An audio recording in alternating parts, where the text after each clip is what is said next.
Salamlar, mən uzman doktor Elgün Hacıyev. Bugünkü mövzumuz böyrək daşlarıdır. Hər böyrək daşı mütləq dərəcədə əməliyyat olunmalıdırmı və yaxud da müdaxilə olunmalıdırmı, onun haqqında danışacağıq. Böyrək daşlarını biz həm əməliyyatla, həm də əməliyyat olmadan bəzi dərmanlar verərək balacalaşdıra və yaxud da oradan çıxarda bilərik. İlk başlarda bilmək lazımdır ki, hər böyrək daşı əməliyyat olunmamalıdır. Yəni, bəylərdə 4, xanımlarda 5-6 mm qədər daşlar özü-özünə gedə bilər. Amma ki, ən gözəli biz vaxtında müdaxilə eləyərək bu daşlardan qurtulmaqdır. Hər zaman demişik ki, bol-bol su içilmək məcburiyyətindədir. Qidamıza da eyni zamanda diqqət edilməliyik. Əgər bir daşımız varsa, ilk başda önəmli olan bizdə daşın böyüklüyüdür. Böyrəkdədirsə daş və bizə əziyyət vermirsə, bəzi dərmanlar istifadə eləyərək orada biz daşları daşın mənşəyindən asılı olaraq, yəni sıxlığından, qalınlığından asılı olaraq biz orada əridə bilirik.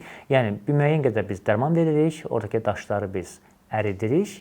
Əridikdən sonra daş zaten istiliklə birlikdə gedir. Amma yox, bu bizim verdiyimiz müalicəyə tabe olmursa, artıq biz burada böyrək daşın böyüklüyünə görə artıq əməliyyat qərarını verməliyik. Əgər daş 6 mm-dən böyükdürsə və 15 mm-dən kiçikdirsə, biz burada URS dediyimiz, yəni incə bir qələm incəliyində bir cihazla içəriyə girib, oradakı daşları lazer vasitəsilə qıra bilirik və qırılan daşları hissə-hissə götürə bilirik. Əgər amma daşlar 15 mm-dən böyükdürsə, biz burada artıq məcbur olub daha aqressiv müalicə metodlarına keçməliyik. Bunun üçün də biz, yəni böyrək istiqamətində sağ və yaxud da sol barmaq böyüklüyünə bir giriş açırıq və buradan perkutan dediyimiz cihazlarla içəriyə girib, oradakı daşları lazer vasitəsilə qırıb parçalayıb hissəli şəkildə götürə bilirik.